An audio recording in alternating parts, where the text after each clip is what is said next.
Voilà, Boker Tov. Nous sommes donc à la veille du parashat Kitavo. Et le sujet de notre cours, évidemment, sera la paracha de Kitavo. Dans la paracha de Kitavo, il y a une partie très connue qui est celle des klalot, les malédictions. Et le sujet de notre cours, c'est un Gaon de Vilna qui fait un parallèle entre les klalot qui se trouvent dans la paracha de Bechukotai avec les klalot qui se trouvent dans la paracha de Kitavo. Alors, comme d'habitude, on va commencer par poser des questions pour essayer après de trouver la neshama, l'âme de cette paracha. Alors, la première question, c'est que dans paracha de Bechukotai, vous revérifierez, mais là-bas, les klalot, les malédictions, excusez-moi, sont dites belashon rabim, c'est-à-dire avec au pluriel pour plusieurs personnes, pour s'adresser à un grand nombre de personnes. Donc c'est toujours belashon rabim. Alors que les klalot de Kitavo, presque toutes les klalot sont belashon yachid, au singulier. Donc Bechukotai, pluriel, et parashat Kitavo, au singulier. Ensuite, deuxième différence entre... Alors d'abord, déjà au niveau du nombre, vous savez que c'est 49 malédictions dans Bechukotai et 98 dans Kitavo. Et ça ne me dérange pas trop qu'il y ait une différence de nombre. Ce qui me dérange, c'est la présentation. C'est que l'un est écrit au singulier et l'autre au pluriel. Deuxième question, c'est que les brachot, les malédictions de Bechukotai se terminent par deux versets sympathiques. Alors ces versets, on va les voir ensemble, dans la fin de Bechukotai. Ce qu'on appelle les psuké nechama, des versets de consolation. Alors, Bechukotai ne se termine pas par les klalot.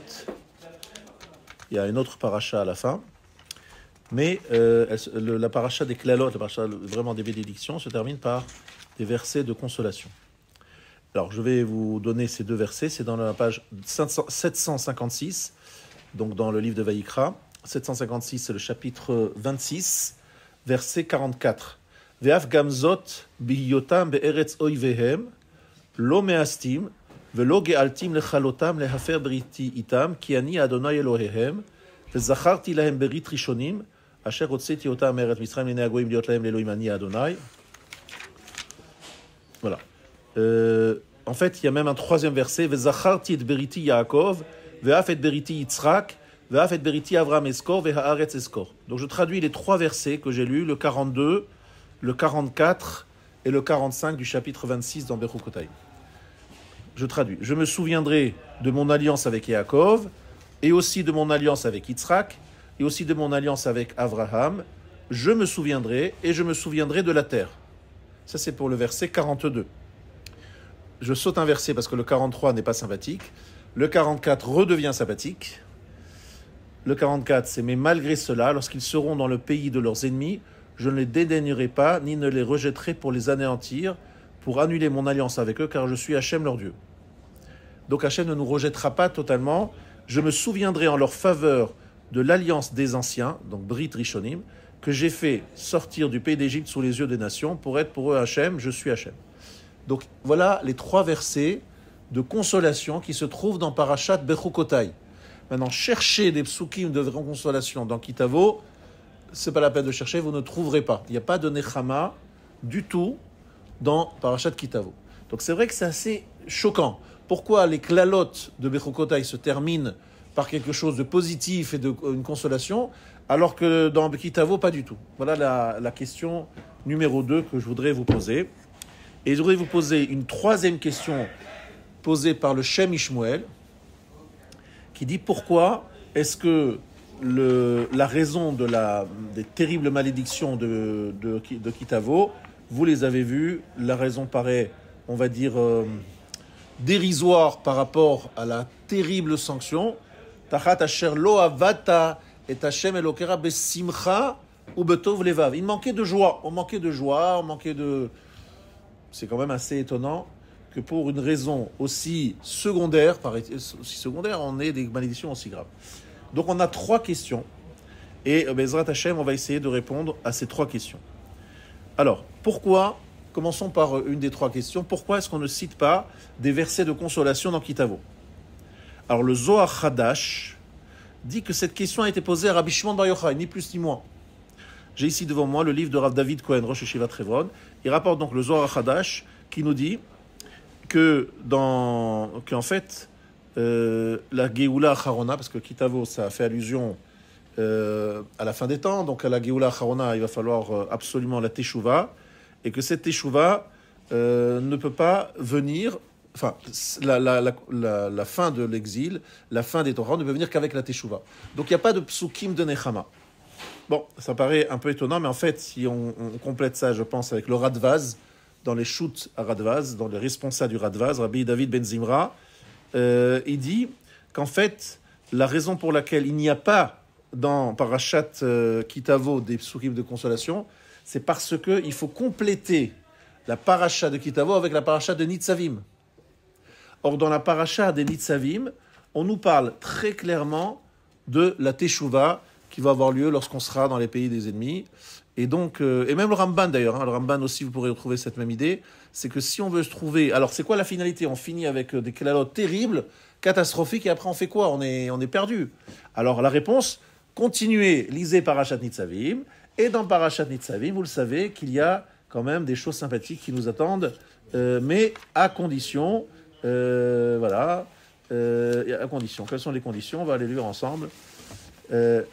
Je suis dans le chapitre 30, verset 1, à la page 1154, donc dans le chapitre 30 du livre de Devarim, verset 1. Ve'aya ki yavou alecha kol advarim ha'ele ha'beracha ve'hakelala asher natati lefanecha va'shevota el levavecha b'chol hagoyim asher hidichacha Adonai Elohecha shama ve'shavta ad Adonai Elohecha ve'shamata b'kolo kechol asher anochi betzavecha hayom. Je traduis ces 2 versets du chapitre 30, du début du chapitre 30.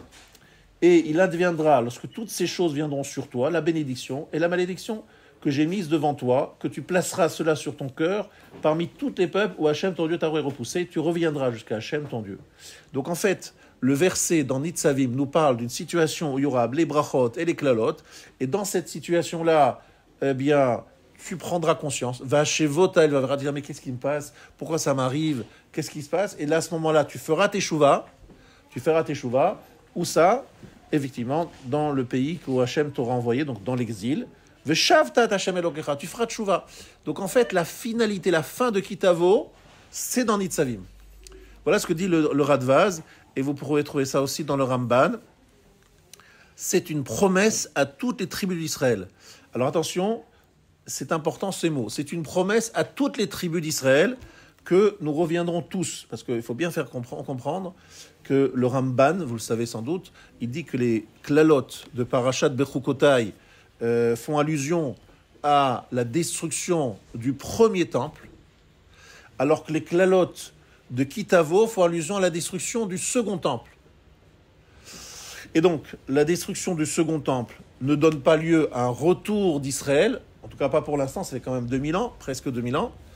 Mais le jour où ça sera le cas, où on va revenir en Eretz Israël tous ensemble, ce sera la fin du Galout, nous ne reviendrons pas que les tribus, je vous rappelle, Yehuda et Binyamin, parce qu'il y a quand même cette différence qu'il faut bien noter. 10 tribus ont disparu depuis et ne sont jamais retournées en Israël, même à l'époque du second temple. Elles ont disparu, on ne sait pas où elles sont. Mais à la fin des temps, on est bien d'accord que les 10 tribus vont nous rejoindre. Donc ça fait 12 tribus. Donc c'est une promesse où tout Israël, comme dit le verset, Veshav Adonai Elohecha tshevutra verichamecha veshav ekibetzra mikol ha'amim asher efitzra Adonai Elohecha shama im yedidachacha biktzei hashamayim misham ekabetzra Adonai Elohecha misham ekachecha. Donc c'est une promesse qu'Hachem va nous ramener de tous les coins de la terre. Donc il y aura tout Israël, pas seulement 2 tribus, Yehuda. Je vous rappelle qu'il y a eu l'exil des 10 tribus à la fin de la période du premier temple. Mais celle-là, ça sera terminé. Alors donc finalement, la Nechama, la consolation des klalot de Kitavo, c'est dans Parashat Nitzavim, chapitre 30. Alors, c'est un peu étonnant, même très étonnant, ces différences faites entre les klalotes de Bechukotai et les klalotes de Kitavo. Pourquoi ces différences de traitement qu'on vient de marquer? Les mots de la Gemara dans Megillah, page 31. Klalot shebe Torah Kohanim eno posek ou klalot shebe Mishneh Torah posek. Les malédictions qui se trouvent dans Vayikra, on n'a pas le droit de couper au milieu. C'est-à-dire que si vous ne pouvez pas faire une aliyah au milieu des klalot de Bechukotai. Il faut lire les klalot de Bechukotai d'un G. On ne peut pas couper au milieu, alors qu'on pourrait couper au milieu dans les klalot de Kitavo. Pourquoi? Explique la Gemara. Halelu bilashon rabim amurot. Ou Moshe mipi hagevura maran. Valelu bayachon yachid amurot. Ou Moshe mipi atzman amaran. Alors là, on commence déjà à avoir un tout début d'explication. La Gemara dans Megillah, page 31, nous dit qu'effectivement, les klalot de Bechukotai ont été dites belashon rabim au pluriel. Et c'est Moshe mipi hagevura. Moshe, il dit exactement, c'est en fait, on dit que le son sortait de la bouche de Moshe. C'est vrai, littéralement, Moshe, c'était qu'un tsinor, un canal, mais c'est Hachem qui parlait, c'est Hachem qui dictait, enfin, je ne sais pas exactement comment on l'expliquera. Par contre, les klalot de Mishneh Torah, c'est-à-dire de Devarim, c'est Moshe mipi atzman, c'est lui-même qui le dit. Et donc, c'est dit belashon yachid d'une façon au singulier, pas écrit au pluriel. Donc c'est important de noter ce point-là. Ça n'explique pas encore les choses, mais ça déjà commence à poser les choses. Alors, deuxième introduction pour répondre, c'est le Maharal très connu, je pense que vous le connaissez tous ici, dans Tiferet Israël, chapitres 43 et 44. Il dit que les 4 premiers Chumashim, Bereshit, Shemot, Vayikra, Bamidbar, sont du côté du Noten à Torah, celui qui donne à Torah. Le 5e, le livre de Devarim, c'est celui du Mekabel. C'est sur le côté de l'expression Ho'il Moshe be'er et Torah azot. Moshe a commencé à expliquer la Torah. Qu'est-ce que ça veut dire? En fait, Akadosh Baruch Hu s'adresse au peuple juif pendant les 4 Chumashim, Bereshit, Shemot, Vayikra, Bamidbar. Et Moshe, littéralement, c'est comme ça que le Rav David Cohen explique, c'est qu'en fait, Moshe, qu'est-ce qu'il fait? Il prépare le Mekabel. Il travaille le réceptacle. Le réceptacle, c'est le peuple juif. Ça veut dire en fait, Akadosh Baruch Hu, lorsque je suis en train de recevoir un cadeau, il y a un noten, il y a quelqu'un qui me donne, et moi je suis le Mekabel, je le reçois. Akadosh Baruch Hu, il offre la Torah au peuple juif. Les 4 premiers livres, c'est du côté du noten, celui qui donne. Le 5e, c'est du côté du Mekabel, celui qui reçoit. En clair, Moshe a commencé be'er et Torah azot, le va'er, c'est-à-dire expliquer. C'est en fait, c'est un peu comme si, on va prendre un exemple. Peut-être on va prendre un exemple, ça va être plus parlant, très concret. Imaginez-vous qu'il y a un professeur de très très haut niveau dans une fac, par exemple, et qui donne un cours très complexe, très complet, mais très complexe, très haut niveau. Puis après, il laisse la place à un deuxième professeur. Et lui, le deuxième professeur, il adapte les paroles et les mots qui ont été dits à la sensibilité, à la compréhension du public. Il y a donc une sorte de meturgoman. À l'époque de la Gemara, il y avait ce qu'on appelle l'enseignant et le traducteur, celui qui adapte, qui trouve les mots, etc. C'est que des fois, le langage... Je vais prendre un exemple aussi. Zichrono Livracha, mon beau-père, le Rav Yosef Chaim Sitruk, c'est la semaine prochaine, exactement dans une semaine, l'anniversaire de sa disparition. Eh bien, je pense que c'est quelqu'un, j'ai dit ça d'ailleurs au moment de son enterrement, c'est que lui, il a reçu donc de certains maîtres, et qu'il a lu aussi dans certaines choses, des phrases et des paroles fortes, mais qui ne sont pas à la portée des gens. Les gens, ils lisaient des choses, ils pouvaient lire, traduire, mais on va dire que c'est un peu brut de découvrage. C'est-à-dire les gens, ils sont un peu loin des paroles de Rabbi Meir, Rabbi Yehuda, Rabbi Shimon. Nous tous, on est loin. Quelle est la force du Rav? C'est de savoir, après avoir cité les textes dans les mots, avoir dit les choses telles qu'elles sont, de montrer ce que traduit dans le quotidien des gens. L'adapter à leur quotidien pour les préparer à recevoir, pour qu'ils soient capables de recevoir.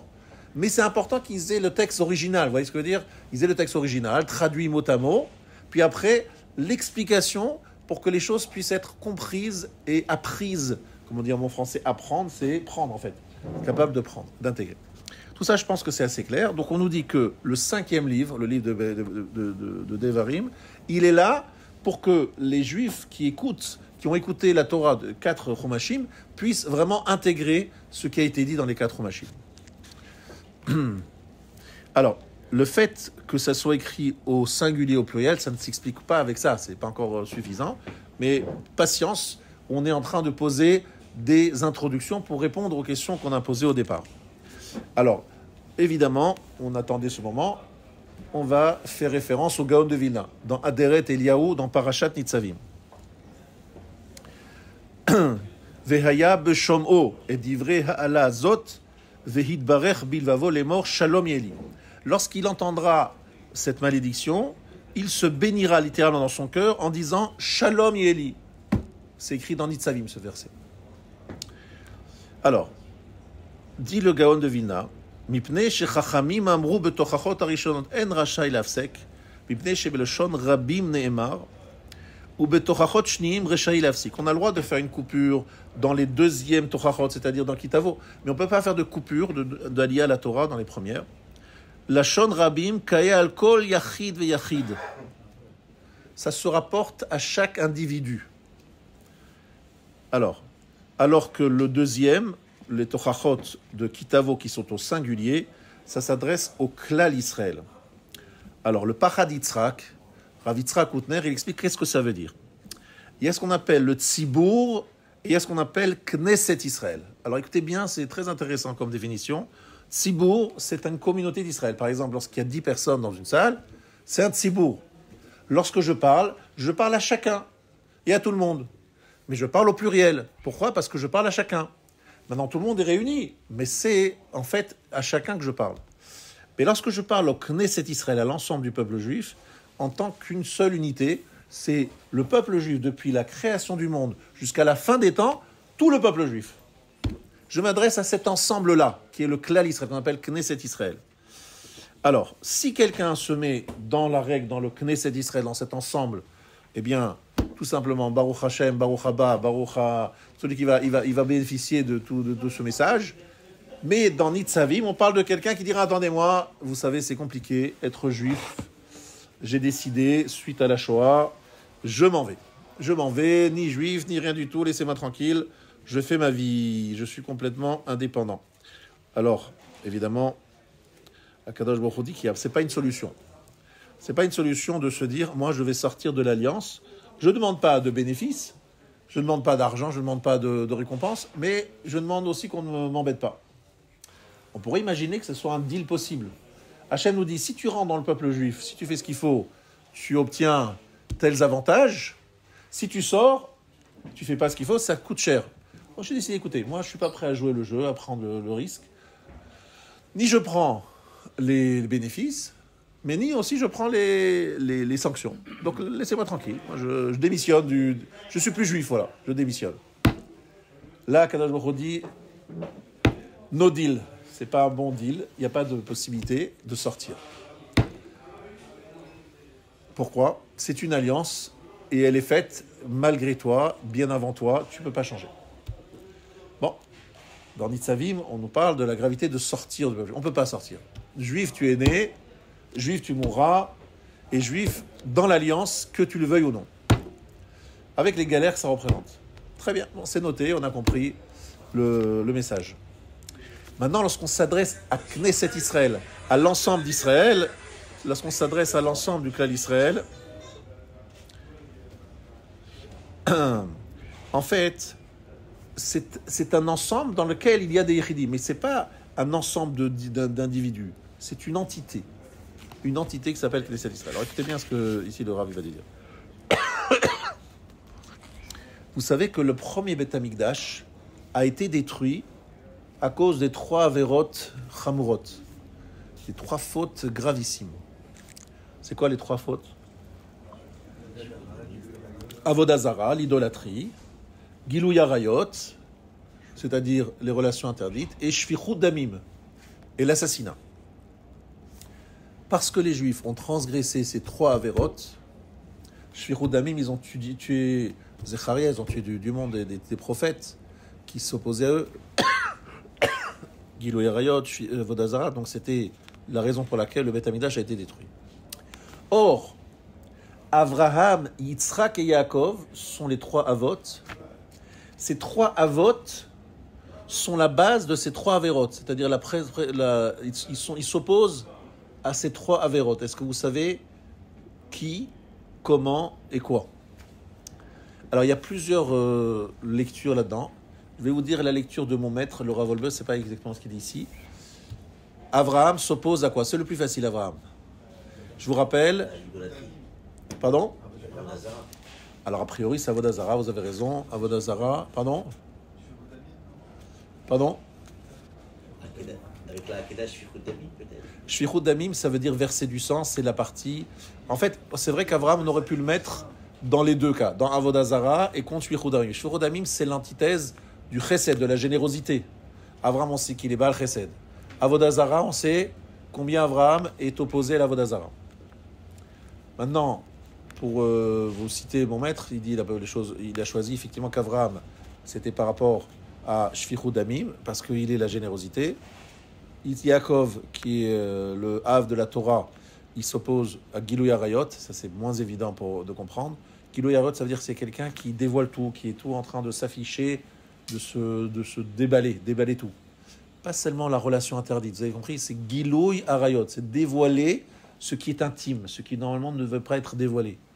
Ça c'est le contraire de la Torah qui nécessite beaucoup de penimiou, d'intériorité. Pour accéder vraiment à la Torah, il faut savoir avoir un monde intérieur riche et ne pas tout de suite tout dévoiler. Sinon, ça peut paraître être de la Torah, mais c'est que de les façades. Ça n'a pas vraiment de la Torah. Et Avodazara, c'est par rapport à Yitzhak, qui est Akedat Yitzhak, qui s'est donné totalement à Kadosh Baruch Hu, et qui est le symbole de la Avodat Hashem, et donc le contraire de la Avodazara qui va chercher ailleurs. Bon, il y a différentes... Je sais qu'il y a plusieurs lectures là-dessus, mais peu importe. Le principe, il est accepté par énormément de commentateurs de toutes sortes, que Avraham, Yitzhak et Yaakov s'opposent aux trois Averot Chamorot. Comme ils ont transgressé ces trois fautes, donc ils ont coupé le lien avec les Avot, ils ont perdu le Brit Avot, l'alliance d'Avraham, Yitzhak et Yaakov, et donc c'est pour ça que le Beth Amikdash a été détruit. Et c'est pour cela qu'à la fin, dans Bechukotai, on vient de lire Zacharti et Beriti Yaakov. Alors, nos Chachamim nous disent, regardez dans Tosfot, dans Shabbat, page 55. 55, vous vous rappellerez, je suis sûr. Shabbat, c'est facile aussi de se rappeler, la Masechet Shabbat, et le Tosfot dans Shabbat, qui nous dit qu'effectivement, Srut Avot s'est arrêté, a été épuisé. Le mérite des Avot, c'est comme un réservoir, mais qui a été totalement, on va dire, sollicité, il n'y reste plus rien. Mais Brit Avot, l'alliance avec les Avot continue à exister, mais à condition qu'on ait un lien avec les Avot, qu'on soit les dignes descendants de ces Avot. Mais si on fait le contraire de ce que ces Avot sont, c'est-à-dire on fait Avodazara, Gilui Arayot Shfichut Damim, on s'oppose totalement à ce qu'ils représentent, à leur combat, à leur qualité, Hachem dit, mais attendez, vous êtes bien gentils, mais vous n'êtes pas les descendants de ces Avot, vous demandez le Brit Avot, mais vous êtes sortis de l'alliance, vous avez tout simplement profané cette alliance. Parce que vous n'êtes pas les dignes descendants de ces personnages. La preuve, c'est que vous faites Avodazara, c'est le contraire de ce qu'ils étaient. Donc c'est pour ça que le premier temple a été détruit. Parce qu'on a perdu le lien avec les Avot. Et la fin de la Tochacha de Bechukotai, Vezacharti et Briti Yaakov. Non, j'ai quand même fait une alliance avec Avraham Yitzhak et finalement je me rappellerai de vous parce que vous allez faire chouette, etc. Mais en tout cas, ça c'est une première chose. La deuxième chose, c'est le deuxième Beth Amikdash. Le deuxième Beth Amikdash n'a pas été construit par le mérite des Avot, mais par le mérite des Banim, c'est-à-dire du clan d'Israël, mais à condition qu'il y ait un ensemble, que le peuple juif soit réuni, soit uni. Si le peuple juif est uni, à ce moment-là, on a le deuxième Beth Amikdash. Pourquoi ? Parce que le deuxième Beth Amikdash, c'est pas par le mérite de nos ancêtres, c'est par notre mérite, mais notre mérite n'existe, n'est fort, n'est puissant que si on est uni, que s'il y a une Knesset Israël, s'il y a une véritable réunion, c'est ce que dit le Maharal de Prague. Al-Shem Achibur ve'achdut shelahem. Ça s'appelle Knesset Israël. Ve'lachen migdash eni charav al-yedei sinat chinam. Donc dès qu'il y a la haine, tout l'élément sur lequel, le socle sur lequel est posé le deuxième Beth Amikdash, c'est justement l'union, la Knesset Israël, le fait que le peuple juif est uni. Dès qu'on se sépare, parce qu'il y a la Sin'a, eh bien le deuxième Beth Amikdash, évidemment, est détruit. Maintenant, regardez bien la suite. C'est pour cela que la Tochacha du deuxième temple est toujours écrite au singulier. Pourquoi le singulier ? Parce que quand on fait une allusion au deuxième temple, ce n'est que parce qu'il y a le singulier, c'est-à-dire qu'il n'y a pas de pirou, de séparation, qu'on a véritablement le deuxième temple. Vous comprenez ? La Tochacha, la deuxième Tochacha, celle de Kitavo, elle s'adresse surtout aux problématiques liées au deuxième temple. Le deuxième temple n'existe pas par le mérite des Havot, mais par le mérite des enfants, que les enfants doivent se réunir, doivent s'éveiller. Mais cet éveil d'en bas, comme ils disent, Itarato de Tata, eh bien, il est conditionné à l'union du clan Israël, au fait que le peuple juif est réuni. Dans la Chassidoute, je vais vous citer le Shem Ishmuel, qui dit quelque chose de très intéressant. Lorsque quelqu'un manque de simcha, de joie, qu'est-ce qu'on pense, qu'est-ce qu'on dit ? Alors la vraie simcha, pas la simcha feinte, lorsque quelqu'un danse sur une piste de danse parce qu'il y a une bonne musique, ça ne veut pas dire qu'il est sa mère. C'est que tout simplement la musique, elle lui met en... Il est content d'écouter la musique. La simcha pnimit, elle est rare, elle est pas offerte à tout le monde dans toute situation. C'est quelque chose de beaucoup plus profond. Mais je vous dis tout à l'heure que dans Kitavo, on montre du doigt, Tachat, asher lo avata et Hashem elokecha besimcha ou betuv levav. Parce que tu n'avais pas la joie. Dit le Shem Ishmuel, c'est quoi le problématique de la joie ? C'est si grave de ne pas avoir la joie.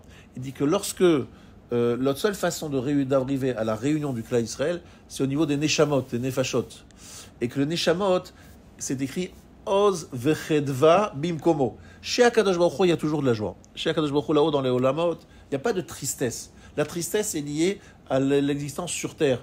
Là-haut, là-haut dans le ciel, il n'y a que la joie. Lorsque quelqu'un est proche de sa Neshama, il est toujours heureux. Pourquoi il est toujours heureux ? Parce qu'il est dans sa Neshama. Quelqu'un qui est très spirituel, il voit toujours la main d'Hachem, la présence d'Hachem, Gamzou le Tova. Il est toujours dans une expérience spirituelle qui ne dépend que de lui. Et il voit toujours les choses.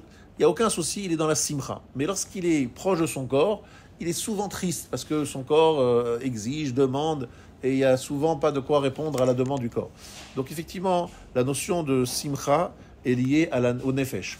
Or ici, dans le deuxième temple, pour arriver à la hardout, à l'union entre le peuple juif, il faut que les gens soient plus proches de leur neshama pour créer ce point commun, parce que le point commun, c'est les neshamot qui ont tous l'origine, une même origine sous le Kisei HaKavod, et c'est ça qui nous réunit.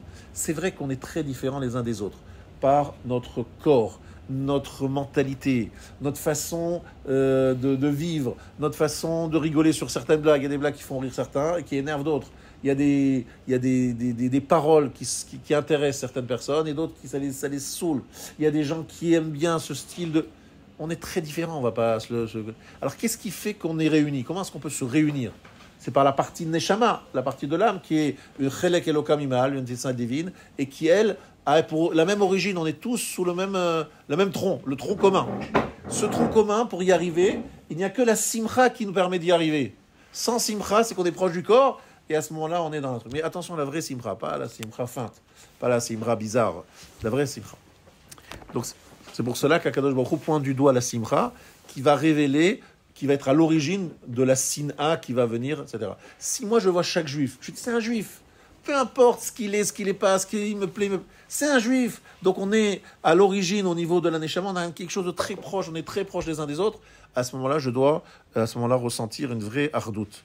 Cette hardoute est absolument indispensable, vous le savez, parce que c'est ce qui nous permet de faire toute la Torah, sans être soi-même un Kohen, un roi, un Lévi. Vous voyez, il y a plein d'halachot qui concernent le Kohen, qui concernent le roi, qui concernent le Lévi, qui concernent les gens en Eretz Israël.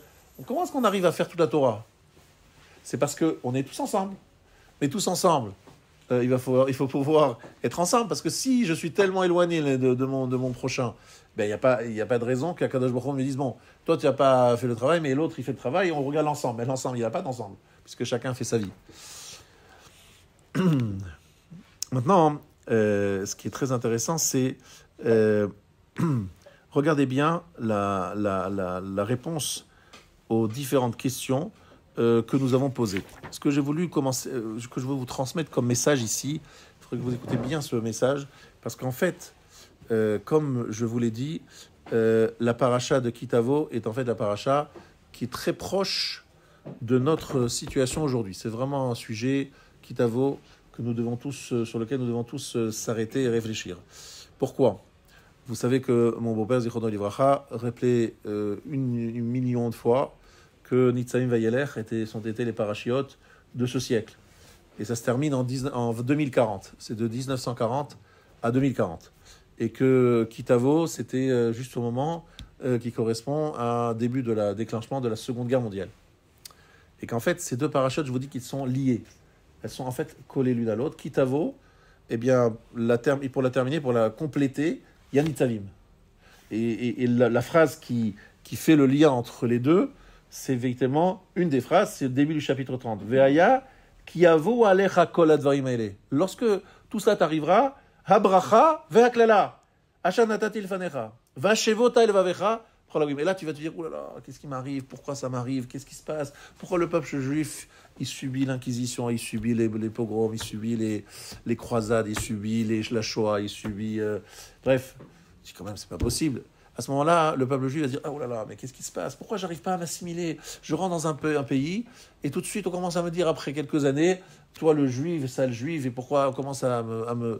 Pourquoi? Qu'est-ce qui se passe? Pourquoi? Alors à ce moment-là, le juif prend conscience. Il dit, oula, c'est vrai, là, je me suis oublié. J'ai oublié mon origine. Et à ce moment-là, Veshavta Hashem Elokera, tu fais tchouva, et Akadosh Baruch Hu te ramène en Eretz Israël. Voilà ce qui est écrit dans Nitzavim. Et ça, c'est la fin de Kitavo.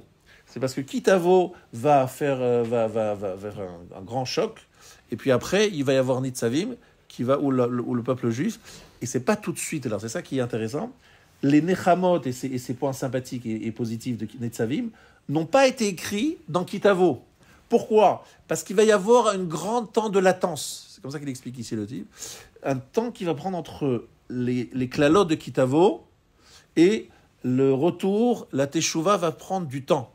Ça ne va pas se faire tout de suite après. Ça va avoir une sorte de... L'onde de choc va être lente et va être efficace, mais à long terme, pas tout de suite. Et cette notion de teshuva va venir et va nous ramener vers Eretz Israël. Mais pour cela, il faut bien se rappeler qu'il y a ce qu'on appelle la notion de Knesset Israël. Ça veut dire qu'il ne suffit pas d'être un tzibour, c'est-à-dire qu'il ne faut pas se voir, par exemple, je suis dans une communauté et je me dis, voilà, ma communauté, je suis très uni avec tout le monde, je m'entends bien avec tout le monde, c'est déjà pas facile, déjà, c'est pas évident. Mais à part ça, voir, non pas ma communauté, mais Israël, Knesset Israël, l'ensemble du peuple juif. Et pas seulement mon époque, depuis la création du monde jusqu'à la fin des temps, c'est une seule entité, avec toute une sorte de différentes... Mais c'est une seule entité, c'est ce qu'on appelle Knesset Israël. C'est un vrai travail à faire. Et à ce moment-là, la Tochacha s'adresse à un yachid, c'est-à-dire à un individu. Mais, pour que les choses soient efficaces, qu'est-ce qu'on dit le Gaon de Vina?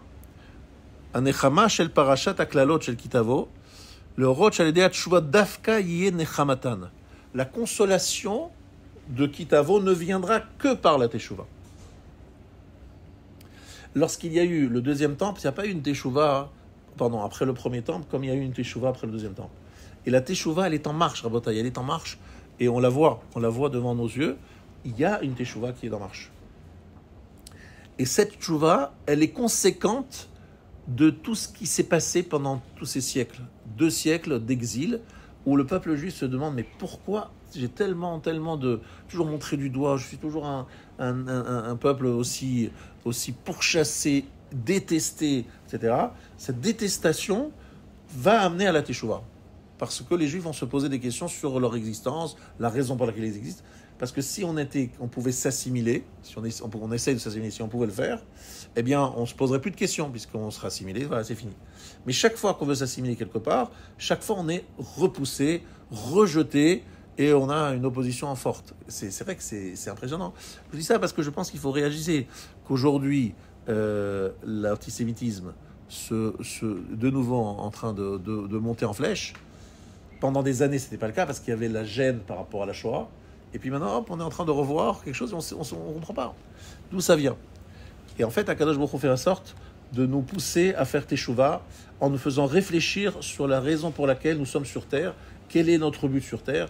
Est-ce que vraiment l'assimilation est une résolution du problème juif? On sait bien que non. Et donc il n'y a aucune solution sinon de faire Teshuvah. Maintenant, il y a une notion de Knesset Israël. Et cette notion de Knesset Israël, elle est difficile à aborder dans notre époque parce qu'il y a en Eretz Israël, particulièrement d'une façon très évidente, une grande opposition entre ceux qui sont Shomrei Mitzvot, ceux qui ne le sont pas, une sorte de haine et de guerre fratricide. Et ça, il faut un vrai travail que nous devons tous faire en nous disant, on ne peut pas arriver à la fin des temps en se disant, moi je fais ma petite popote et je m'en fous complètement des autres. Il y a une réflexion à avoir au niveau de l'ensemble du peuple juif. Je ne peux pas me dire, j'ai trouvé une solution. Non, il faut trouver une solution pour y inclure ceux qui, à Tel Aviv, sont super opposés à Israël. Ceux-là aussi, il faut les ramener. Ceux-là aussi. Et c'est pas facile, hein, c'est pas... Mais cette notion de Knesset Israël n'est pas quelque chose qui exclut un certain nombre de personnes. Il y a pas, on n'exclut personne. Il faut que tout le monde rentre dans cette logique. Maintenant,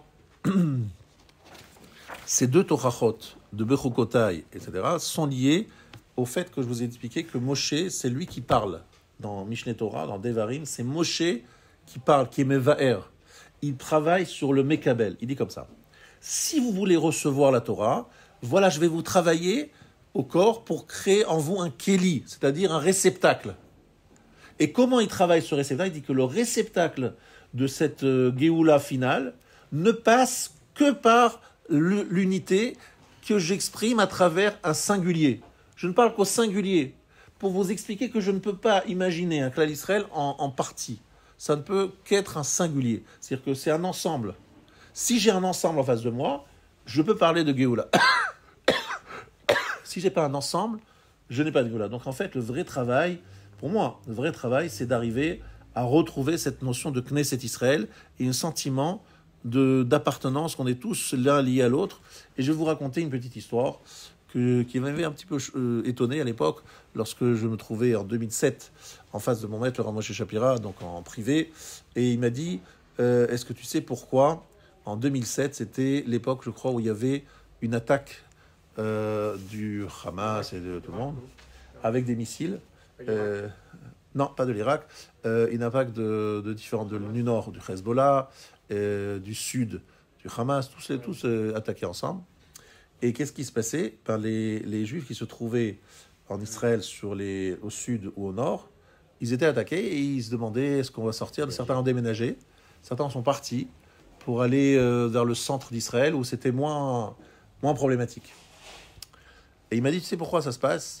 C'est Mida keneged Mida. Mesure pour mesure. Juste avant l'année d'avant, il y a eu l'expulsion des Juifs de Gush Katif. Et il a dit, pourquoi on n'est pas sorti des millions dans les rues pour s'opposer à la sortie de nos frères, par nos propres frères, de leur maison? Pourquoi ça nous est égal? Alors Akadosh Baruch Hu dit, comme vous n'avez pas réagi lorsqu'on a sorti vos frères de chez eux, vous allez sortir de chez vous. Et c'est ce qui s'est passé. Les gens ont déménagé en Israël parce qu'ils n'ont pas pris conscience que, en fait, le peuple juif, bon, c'est là-bas à Gush Katif, je ne suis pas concerné. Moi, j'habite à Jérusalem. Qu'est-ce que ça me... Mais non, c'est des frères à toi. Tu les vois, ils sont en train de...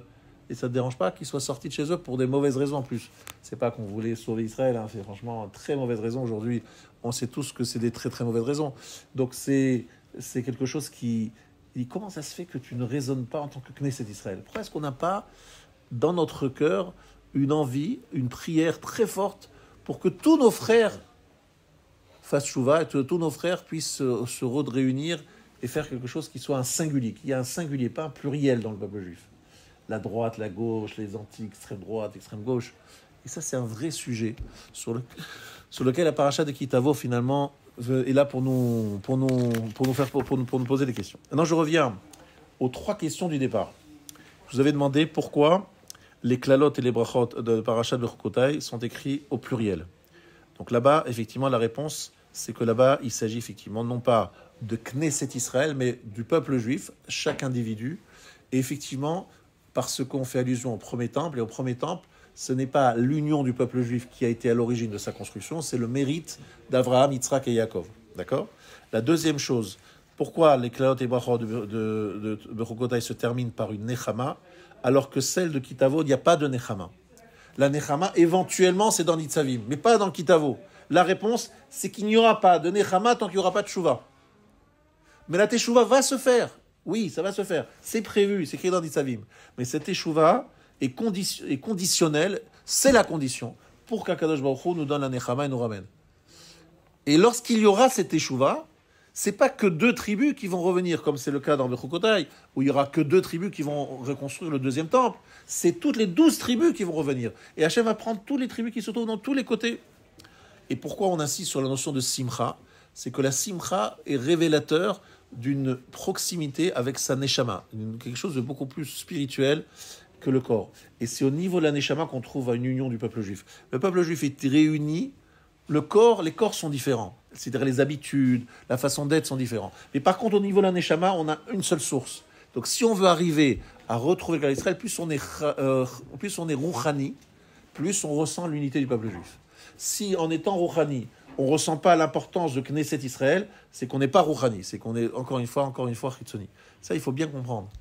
Au niveau de la Ani Hashem, Akadosh Baruch Hu dit V'ahavta l'erecha kamocha, ze klal gadol batorah. Klal gadol, tout le monde demande V'ahavta l'erecha kamocha. Tu aimeras ton prochain comme toi-même. C'est pas les seuls mitzvot qu'il y a. Ça ne résume pas à Shatnez et Shabbat. V'ahavta l'erecha kamocha. Si ze klal gadol, c'est ça qui permet d'arriver au klal gadol, c'est-à-dire à réunir tous les juifs. Et alors, comme ça réunit tous les juifs, à ce moment-là, je bénéficie toute la Torah. Je suis Mekayem toute la Torah. La notion même du tzibour, vous savez, on lit par exemple les Shosh Esrei Midot HaRachamim. Les 13 Midot HaRachamim, il faut le faire avec Minyan. Si vous n'êtes pas Minyan, et ça nous concerne, aujourd'hui, tu fais les slichot, tu veux faire les slichot, tu es en avion, tu veux faire les slichot. On dit, monsieur, impossible de dire que j'ai eu Hashem, Kel Rachum Vechanoun. Pourquoi c'est pas possible de dire Hashem, Kel Rachum Vechanoun? Mais c'est un verset de la Torah. C'est des versets de la Torah. Tu peux pas dire les versets de la Torah. La réponse, c'est que Hashem, Kel Rachum Vechanoun, c'est pas simplement dire qu'Hashem, il est miséricordieux, etc. C'est aussi l'appliquer un peu. C'est comme lorsqu'on parlait à l'époque, tout à l'heure, de Avodah Zara, Gilui Arayot, Shfichut Damim, qu'on ne peut pas dire on est les descendants d'Abraham, Yitzhak et Yaakov si on fait des choses totalement contraires à ce qu'ils sont. C'est impossible de dire on est les descendants. Et les descendants, il faut avoir aussi une justification. Eh bien, ainsi, lorsque on dit les Shosh Esrei Midot HaRachamim, Kel Rachum Vechanoun, Hashem dit d'accord, moi je suis Rachum Vechanoun, et toi? Ah ben moi je suis cruel. Ça ne marche pas. Il faut que toi aussi tu sois Rachum Vechanoun. Si tu es Rachum Vechanoun, alors tu peux dire Hashem, Kel Rachum Vechanoun. Mais Hashem, c'est difficile d'être les Shosh Esrei Midot HaRachamim, c'est un trop gros programme, moi je ne peux pas tout seul. Ah, t'as raison. Alors fais un minyan, et lorsqu'on est 10, chacun il a une qualité. Un il a cette qualité, l'autre qualité. Hashem il prélève tous ensemble, il dit ah oui, ce tzibour-là, il est Rachum, Chanoun, Erechapayim. Alors pas tous, pas chacun, mais ensemble, il y a toujours chez la qualité de chacun. Et donc si on réunit tout le monde, on a tous les Shosh Esrei Midot HaRachamim. C'est pas seulement qu'on les dit chez Akadosh Baruch Hu, mais on les applique un petit peu chacun à notre façon. Mais tous ensemble, ça passe. Chacun seul, c'est compliqué, ça n'a pas l'effet que ça doit avoir. Donc c'est ça la notion du tzibour. Vous comprenez? La tfila betzibour, les gens disent, mais est-ce que c'est obligatoire de faire la tfila betzibour? Je dis, mais des fous, quoi, c'est pas une question d'obligation. C'est une chance qu'Hachem te donne. La tfila betzibour, il ne faut pas voir ça comme une obligation. La tfila, c'est une chance qu'Hachem nous donne de pouvoir lui parler et d'obtenir des choses grâce à notre tfila. Et lorsqu'Hachem te dit, je te donne une idée incroyable qui s'appelle tfila betzibour pour que ta tfila passe beaucoup mieux que si tu le fais tout seul, et tu me dis, est-ce que c'est obligatoire? Mais t'es bête ou quoi? Je te donne un passage, je te donne un piston, je fais un piston, et je te dis, voilà, ça va passer mieux, mais profite. Ne demande pas si tu es obligé, pas obligé, c'est juste une chance qu'Hachem te donne. On est d'accord? C'est comme ça qu'il faut voir les choses.